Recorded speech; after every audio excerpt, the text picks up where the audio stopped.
All right, so it's time to call this January 27th meeting of the State and Planning Commission to order. I'd like to start with a roll call. To my right, Amy Watts. myself, the chair, Larry McKinley. Peter Bells. Very good, thank you. And we are short one commissioner with the resignation or retirement of Ralph Lewis. We have a couple applicants online now, so hopefully within the next month or two, we'll be able to pull us back up to full strength. All right, so it's time to start the I just minutes that we were able to get them with the different staff with Mindy being out. So next. So next month. we'll wait to approve the names. Okay, very good. All right, so we'll kick off the agenda here. So there's no approval of meetings. We're going to postpone that to the February meeting. And we're going to have the public hearing for land use file 1510/24. So good evening. My name is Larry McKinley. I'm the chairperson for the State and Planning Commission, and I will be presiding over this hearing. This is the time and place set for the public hearing in the matter of land use file 15-10/24, an application for a conditional use of an automobile dealer use at 333 North and First Avenue in a commercial retail zone on a 0.23 acre parcel with an existing automotive detailing business. This hearing is now open. Oregon land use law requires a statement to be made to those in attendance that covers certain matters relative to this case. The statement with all the information required to be presented under ORS 197-797 Bow Lake 5 is printed and available at the back counter. If you have not yet received one of these forms, you should go get one and review it prior to presenting your testimony. If anyone has any questions regarding anything on the statement or objects to it not being read out loud, please raise those questions when it comes to your turn to speak during the hearing. Also at the back counter is the agenda for the evening's meeting, which lays out the order in which people will be called on to speak during the public hearing, the Planning Commission's rules of procedure for land use public hearings, and a brochure written to facilitate your participation in the public hearing. You are encouraged to obtain and read a copy of these documents as well. At this time, I would like to ask the audience if there are any objections to the notice that was sent in this case. Hearing none, I hear none. If there are none, so to this jurisdiction, this body, to hear and consider this case, I hear none. Are there any declarations of conflict of interest, ex parte contact, or bias in any members of this body? I will just declare that I have had conversations with Mr. Cranston before, the property owner. I don't see that that's going to form any bias because it was not any part of this discussion. I've just met him in public before. Hearing none, we are now ready for the staff to introduce the report. Good evening. Before you tonight is a public hearing on an application for conditional use permit to allow the addition of an automobile dealership at 333 North First Avenue. The site is within the commercial retail zoning district and is currently home to the automotive detailing business Esther Such Auto, which will continue to operate alongside the proposed dealership. To provide some context, the property has a history of use changes over the years, including approval for a general auto repair, retail, and automotive detailing. The proposed dealership will not involve a new building construction. Anticipated traffic impacts are minimal, as our traffic engineer consultant mentioned in the memos. So the changes to existing access driveways, despite not meeting current standards, will not be required. One key issue raised in the analysis pertaining to parking is that the applicant submitted a parking plan, and we did need to require 8 spaces for the existing detailing business. It's 4 spaces are required per bay in this case. The staff recommended that the applicant submit a revised plan meeting those parking requirements, but otherwise it was good. Staff reviewed the application. We received feedback also from Marion County, and he, I spoke to him on the phone, John Rasmussen. And he did mention to me, he understands this is not a full site, a site plan change, it's just a conditional use permit, but he did mention that maybe when you're parking the cars that you don't park them very close to keep the site distance for blocking. So I wanted to mention that, and that was after I actually spoke to, that was after the comments were supposed to come back. That was like on Wednesday or Thursday, he spoke to me about that. So let's see, so you have several options to consider tonight, including the application as presented. Which I had just said that it fits all the criteria. The only thing that I would add as a condition is that they revise the plan to make sure that there are 8 spots for Master's Touch, because it wasn't clear how many were for the customers, if the customers were for Dale or for Master's Touch. So that's the report.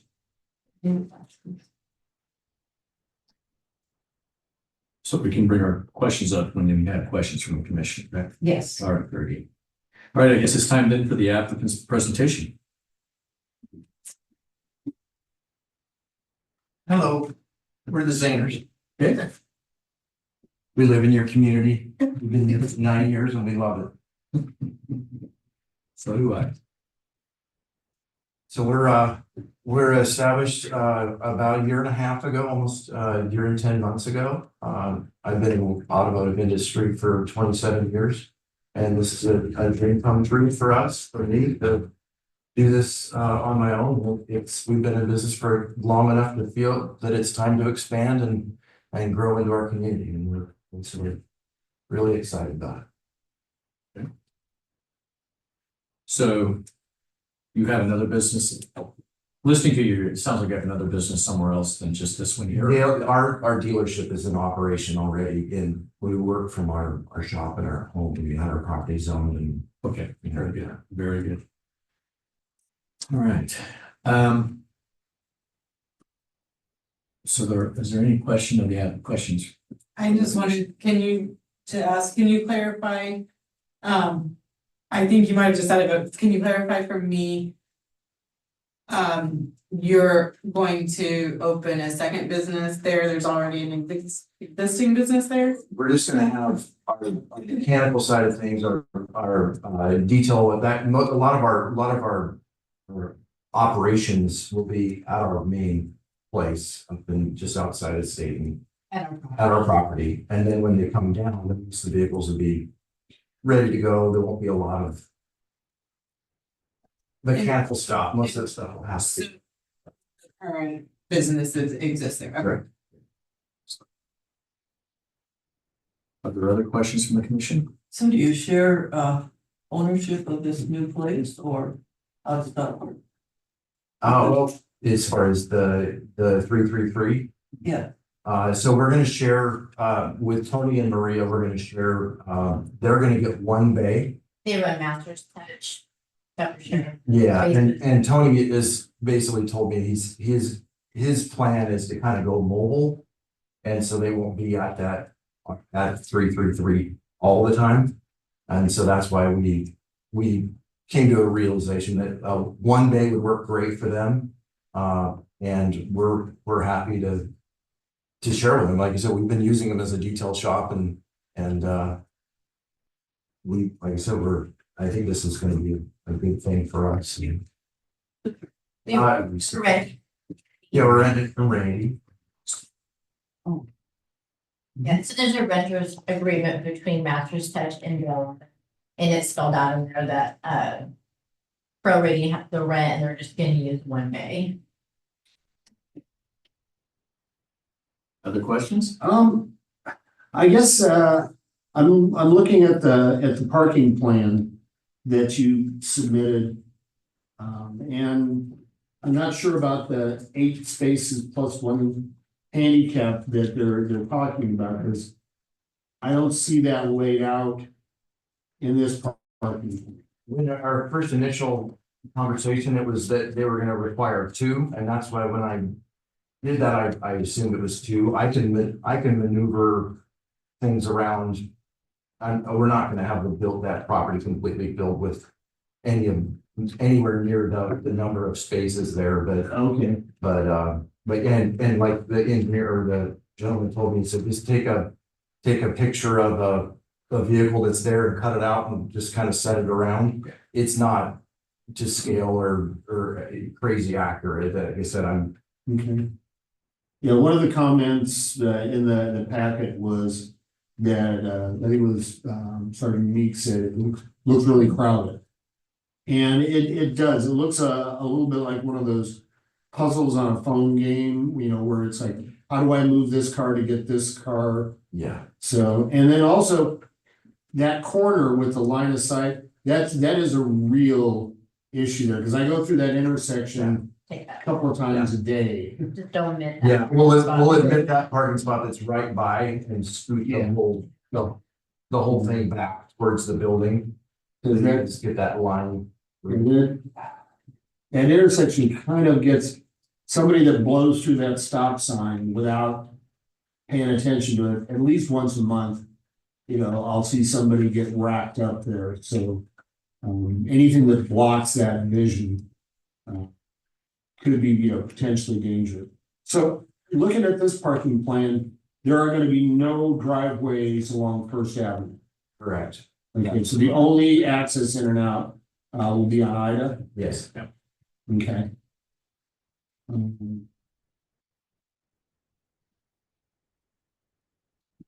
Yeah.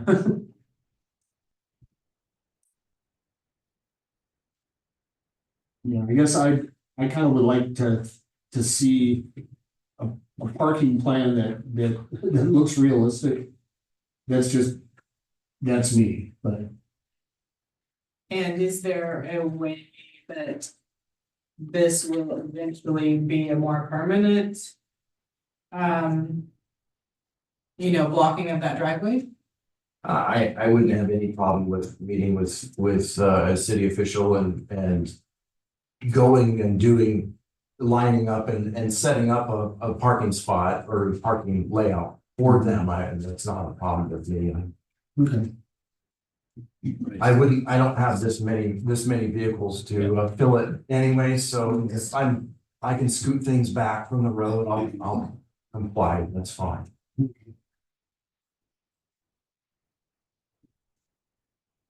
Other discussion?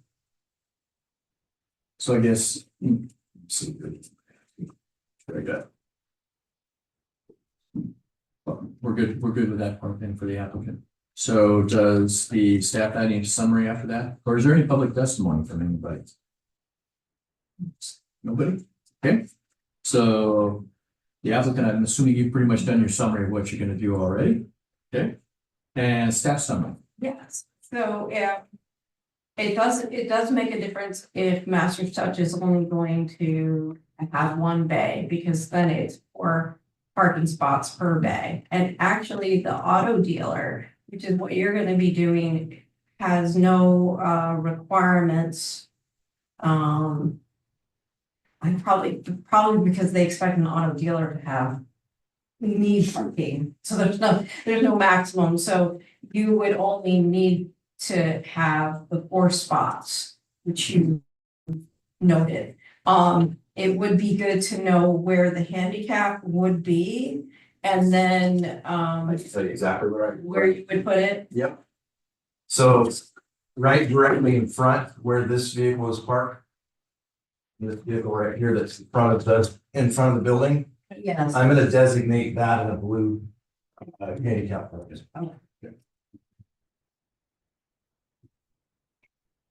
It's a necessary buffers on that. Absolutely. And the line of sight, are we talking about this? Corner, Because if you got rid of those, the corner then light. you would have. Right. Yeah, our goal is to take this one here Yeah. and scoot these guys further this way a little bit and then scoot it back, so it's, So it's not within, okay. yeah, I'm gonna wanna scoot it further back anyway, so.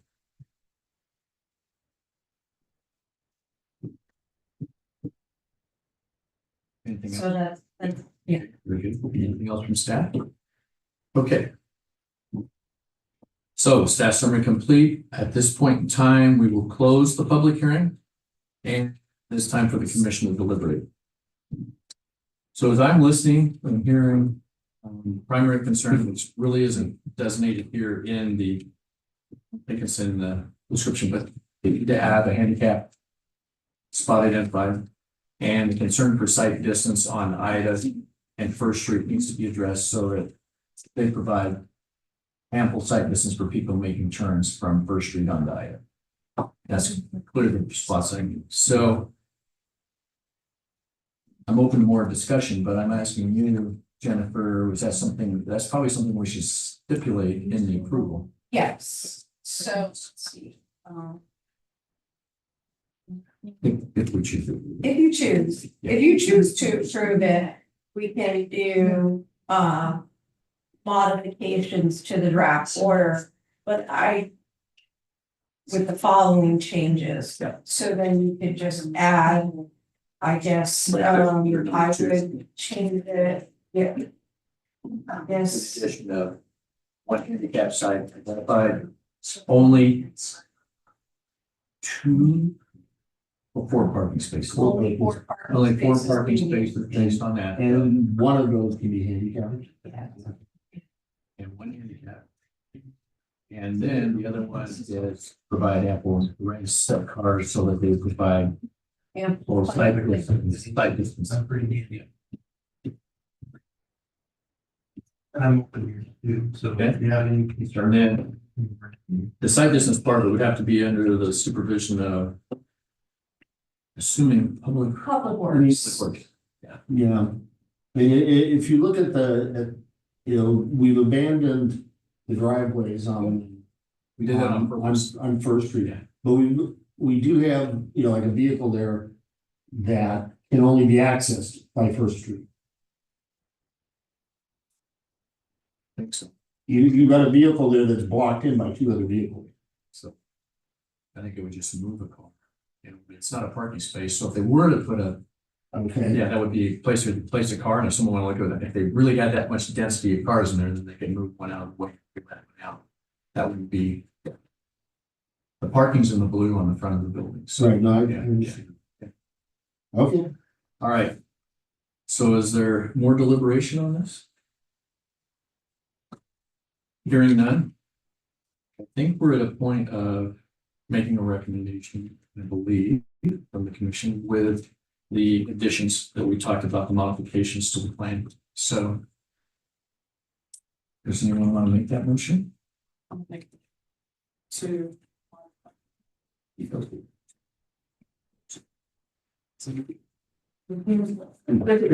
Number 2. I move the state and planning commission approve or make the motion that recommend that the state planning commission approve the application for conditional use for Rady, Correction, reducing the number of parking sites required to 4 reducing the number of parking spots required to 4 for the detailing business, for the detailing business. and then 1 handicap site.